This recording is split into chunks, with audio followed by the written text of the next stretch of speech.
Ketemu lagi dengan Cabai-Cabean Solo dan kita bakal membahas tentang dunia usaha dengan media GoFood, GrabFood, ataupun merchant yang lain. Nah, berdasarkan pengalaman dari saya pribadi, pelaku di Cabai-Cabean Solo, itu nggak gampang ya. Pertama kali mendaftar di GoFood sempat ditolak, gitu ya. Itu pada tanggal 19 Juni 2021. Nah, bagaimana cerita penolakan GoFood pada pendaftaran saya? Anda bisa simak di video yang ini ya. Lalu bagaimana saya bisa mendaftar kembali? Tipsnya bagaimana? Caranya bagaimana? Tonton video ini ya. Oke, balik cerita tentang Cabai-Cabean Solo. Gimana akhirnya bisa jualan online? Itu memang nggak gampang, butuh proses ya. Saya pun juga harus melakukan survei makanan di aplikasi GoFood. Kira-kira makanan di sekitar saya ini, di sekitar rumah saya ini, kebetulan saya jualannya hanya di rumah, itu makanannya apa aja. Kok saya lihat cuma, ayam geprek, ayam ini, ayam ini, ayam ini, ayam ini. Lalu saya muncul memberikan variasi. Oke, saya bikin sapi. Sapi, oseng-oseng sapi. Apapun dari sapi, saya oseng-oseng. Akhirnya muncullah Cabai-Cabean Solo ya. Jadi, menurut saya, to be different daripada yang ada di sekitar kita. Saya pengen tampil beda biar dilihat orang. Sudah nemu nih makanan yang mau kita jual apa? Oh sapi, oh target pasarnya ini. Oke lah. Nah itu juga melalui survei kecil-kecilan yang saya lakukan. Saya adalah pemakai Gojek aktif karena saya kadang-kadang berangkat kerja kemana-kemana belanja, GoShop, semua saya pakai Gojek. Jadi setiap kali ada driver datang ke rumah saya atau saya go ride, saya biasanya tanya-tanya sama drivernya, gimana prospek GoFood di tempat saya. Driver memberikan jawaban yang sebenarnya kurang memuaskan hati saya gitu, karena driver hanya bilang biasa-biasa aja. Ya kadang sepi, kadang rame, kadang sama sekali nggak ada. Oke lah, ini sebuah tantangan yang harus saya taklukkan. Jadi mengingat usaha kuliner ini bukan kali pertama saya terjun, tapi saya adalah pelaku kuliner yang sudah cukup lama ya, dan pernah berhasil. Waktu itu saya buka warung makan kecil-kecilan di sebuah pasar gitu. Dari yang tidak ada yang mau makan sampai akhirnya semua makan, bahkan sampai dapat tender catering harian yang lumayan besar dari sebuah pabrik besar, pabrik ternama. Tuh. Jadi saya sangat menikmati sekali proses usaha saya. Jadi saya nggak kaget ketika saya mau mulai lagi. Usaha saya ini ya saya nikmati saja dengan santuy gitu ya. Nah kebetulan Tuhan tuh memberikan saya yang namanya double skill gitu. Saya dari SMA kelas 1 saya sudah terjun di dunia broadcast, dan kemudian saya berhasil di dunia broadcast. Kemudian saya juga berhasil di dunia kuliner lewat profesi koki yang saya jalani bertahun-tahun juga. Dari dunia broadcast itu menjadikan saya orang yang sangat kreatif. Lalu saya combine ke dunia kuliner yang saya geluti bertahun-tahun gitu. Ya sampai jadi mata-mata di beberapa restoran lah ya. Lalu bagaimana ketika saya Cabai-Cabean Solo ini akhirnya memulai online? Nah, apa saja yang saya lakukan? Yang pastinya saya banyak belajar, saya banyak googling, saya banyak nonton YouTube, pengalaman-pengalaman pengguna merchant yang lain yang sudah berjalan, yang sudah bagus, yang sudah sukses, seperti apa. Oke, salah satunya adalah bikin foto produk semenarik mungkin. Jadi foto makanan saya dengan kemasan yang menarik dan kekinian, itu kemudian saya foto. Saya nggak perlu foto profesional juga karena saya menekan budget. Jadi saya cukup pakai HP saja, tapi rasa profesional. Yang penting orang tuh melihat dan ngiler, ngelihat produk kita tuh jadi ngiler gitu.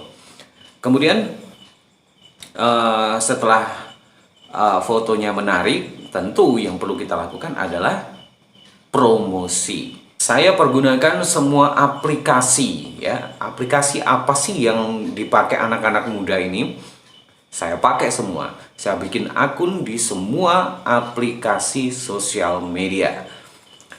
Aplikasi dating, aplikasi apapun. Ya.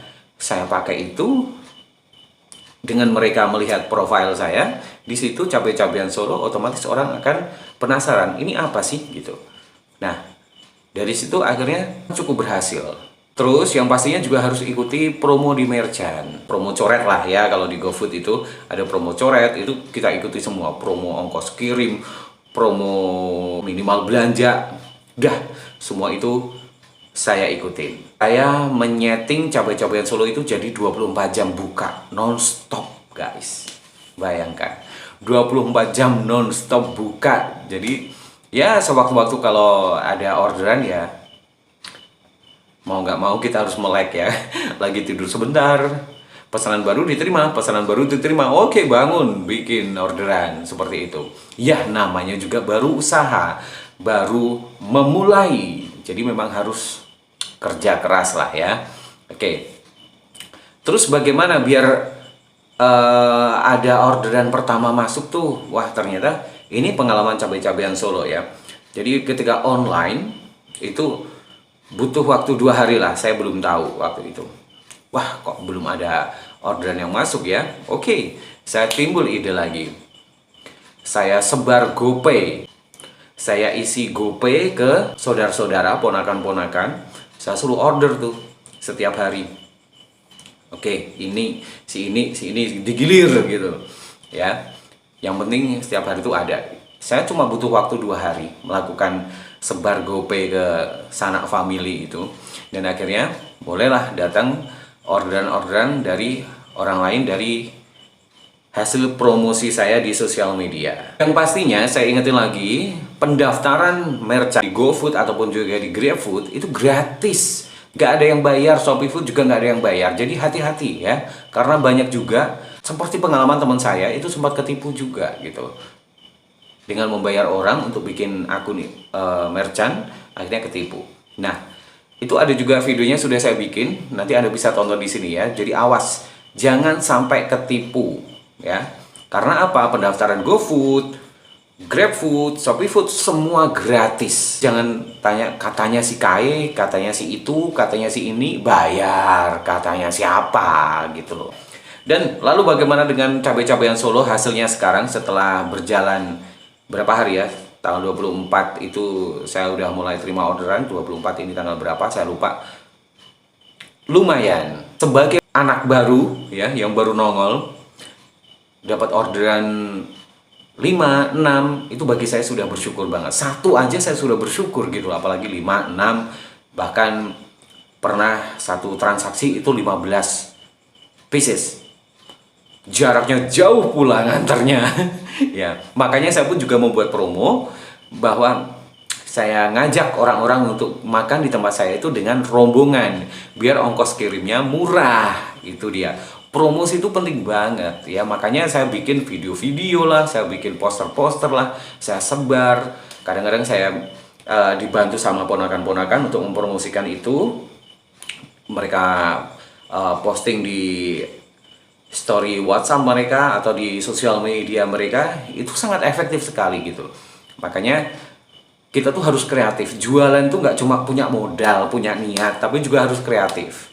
Kreatif doang, nggak punya modal, nggak punya niat juga nggak jalan. Jadi harus semuanya, komplit. Orang mau jualan tuh harus komplit dan sabar, telaten gitu. Kalau memang belum laku juga, bikin inovasi, apalagi seperti saya. Oh, saya punya produk baru nih yang baru mau saya perkenalkan. Oseng pare koyor nih, ini baru nih. Nah, saya bikin promo, buy one get one, itu dia ya. Dan lumayan, hari ini lumayan gitu, langsung produk baru langsung jeder masuk. Oh, orderan masuk nih gitu. Pagi-pagi jam 6 sudah ada yang mau sarapan pare koyor. Buy one get one free. Gimana? Pokoknya pinter-pinternya kita lah kalau memulai suatu usaha itu. Dalam waktu 1 bulan, 2 bulan, itu target saya adalah memperkenalkan makanan gitu. Ini yang saya pelajari dari usaha saya dulu yang di pasar ya. Di pasar itu kurang ramai apa coba? Ya, banyak orang datang, jualan, belanja, keluar masuk orang, tapi ternyata usaha saya butuh waktu 2 tahun untuk bisa dapat pelanggan sebanyak itu. Itu kan nggak gampang. Sampai di sini dulu videonya Cabai-Cabean Solo. Silahkan buat Anda yang mau sharing bisa komen di bawah ya. Saya tunggu, sampai ketemu lagi di video berikutnya.